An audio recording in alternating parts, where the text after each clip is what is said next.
বন্ধুরা, আপনারা যেই সরু রাস্তাটা দেখলেন, এই রাস্তা দিয়ে সব সময় বাংলাদেশের মানুষ চলাচল করে। আর এ পাশেই হচ্ছে ভারতের কাঁটাতারের বেড়া, অর্থাৎ দুইটি দেশকে ভাগাভাগি করে দিয়েছে সীমান্ত পিলার আর কাঁটাতারের বেড়া। আজকের ভিডিওতে আমি আপনাদেরকে দেখাচ্ছি কুড়িগ্রাম জেলার বঙ্গসোনারহাটের ইউনিয়নের একটি সীমান্ত, যেখানে খোলামেলা সীমান্ত রয়েছে। আর এখানে কিন্তু নেই কোনো কাঁটাতারের বেড়া, তবে রয়েছে শুধু বিজিবিদের টহল দেওয়ার রুম আর সীমান্ত পিলার, নেই কোনো কাঁটাতারের বেড়া। কুড়িগ্রাম জেলাতে এমন এমন সীমান্ত আসলে আপনারা রীতিমতোই দেখতে পারবেন। তো বন্ধুরা, এখন আমি আপনাদেরকে এমনই একটি সীমান্ত নিয়ে আসলাম, যেখানে কাঁটাতারের বেড়া খুব সহজেই দেখা যায়। আর এই পাশে হচ্ছে বাংলাদেশের সরু একটি রাস্তা, যেই রাস্তা দিয়ে বাংলাদেশের মানুষ সব সময় চলাচল করে। আর তার পাশেই কিন্তু ভারত সীমান্ত, অর্থাৎ অন্য একটি রাষ্ট্রকে দেখা যায়। আর একটু সামনে যাওয়ার পরেই আপনাদেরকে দেখাতে পারবো কাঁটাতারের বেড়া, সেই সাথে দেখাবো সীমান্ত পিলার। অন্যান্য ভিডিওর মতো আজকের এই ভিডিওটাও অনেক মজাদার হতে চলেছে, তাই আমি আশা রাখছি ভিডিওটাতে একটা লাইক করে দিবেন। আর বন্ধুরা, এই যে দেখতে পাচ্ছেন আপনারা ছোট্ট একটি সাব সীমান্ত পিলার, এই সাব সীমান্ত পিলারটাই কিন্তু দুইটি দেশকে বিভক্ত করে দিয়েছে।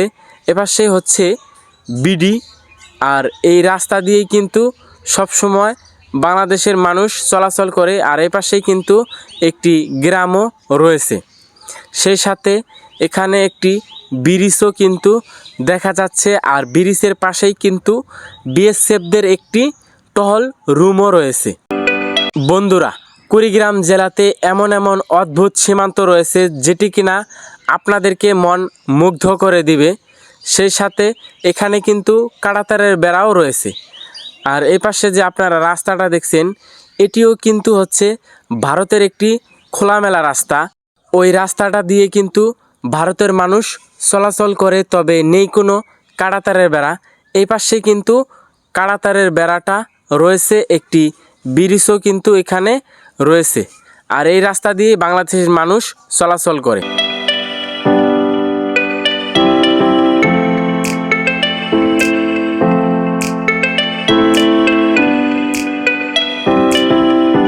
বাংলাদেশের মানুষ এই রাস্তা দিয়ে চলাচল করলেও তাদের বিএসএফ বা বিজিবি কোনো প্রকার সমস্যা করে না, সেই জন্য তারা কিন্তু ওপেনভাবেই এখান দিয়ে চলাচল করে। তবে যেই রাস্তা দিয়ে চলাচল করে, এটি হচ্ছে বাংলাদেশের একটি রাস্তা। আর এই পাশেই হচ্ছে ভারতের কাঁটাতারের বেড়া, আর একটি ব্রিজও কিন্তু এখানে রয়েছে। দুইটি দেশের করা নজরদারি রাখে। এখানে একটি টঙও রয়েছে, যেখান থেকে বিএসএফরা খুব সহজেই পাহারা দিতে পারে। বন্ধুরা, আমি কিন্তু আপনাদেরকে দেখিয়েছি ভারতের টং এবং বিএসএফের পাহারা দেওয়ার রুম। আর আপনাদেরকে এর আগে এরকম কোনো টং আপনাদেরকে দেখায়নি, যেখান থেকে বাংলাদেশের বিজিবিরা পাহারা দেয়। আর এই সামনেই হচ্ছে বর্ডার পিলার আর কাঁটাতারের বেড়া নেই এখানে। এটা কিন্তু ওপেন একটি খোলামেলা সীমান্ত, যেখানে নেই কোনো কাঁটাতারের বেড়া, কারণ এটি হচ্ছে খোলামেলা একটি রাস্তা, যেখান দিয়ে শুধুমাত্র ভারতের মানুষরা চলাচল করে। আর এই যে এই টং থেকেই কিন্তু সব সময় বিজিবিরা পাহারা দেয়, কারণ এখানে কিন্তু কাঁটাতারের বেড়া নেই। এটা হচ্ছে খোলামেলা একটি সীমান্ত, সেই জন্য দুইটি দেশের বিজিবি এবং বিএসএফ খুব কড়া নজরদারিতে রাখে।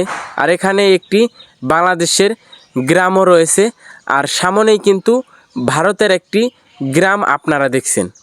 তো বন্ধুরা, এটি হচ্ছে আরেকটি সীমান্ত, এখানেও কিন্তু তেমনই একটি সীমান্ত। এ হচ্ছে বাংলাদেশের শেষ একটি গ্রাম। 1947 সালে ভারত আর বাংলাদেশ এমনইভাবে ভাগাভাগি হয়ে যায় যে বাড়ির উঠানেই সীমান্ত পিলার পড়ে যায়। আবার কোথাও কোথাও গেলে দেখা যায় একই নদী, কিন্তু দুইটি দেশ। তো বন্ধুরা, একটু সামনে যাওয়ার পরেই আমি কিন্তু আপনাদেরকে সেই সীমান্ত পিলার আর কাঁটাতারের বেড়াটা কিন্তু দেখাতে পারবো। তো বন্ধুরা চলুন সামনে যাওয়া যাক।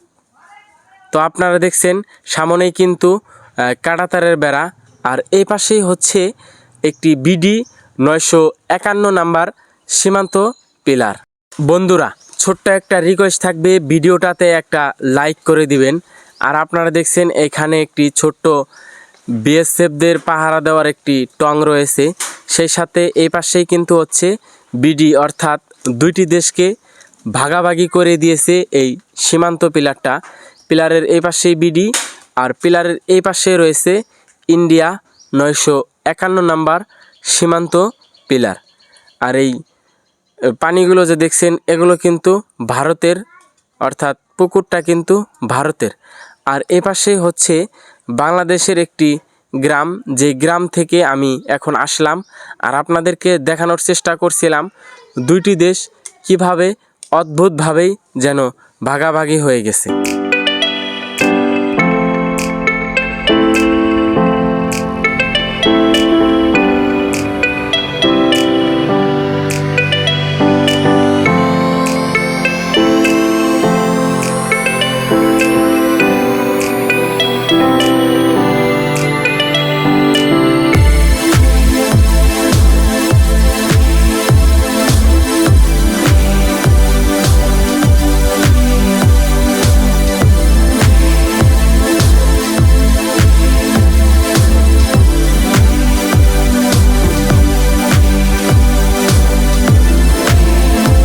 ভিডিওর সম্পর্কে আপনার মতামত কমেন্টে লিখবেন। আর এটি হচ্ছে কুড়িগ্রাম জেলার একটি সীমান্ত। তা সকলেই ভালো থাকবেন, সুস্থ থাকবেন। দেখা হচ্ছে পরবর্তী কোনো এক এপিসোডে।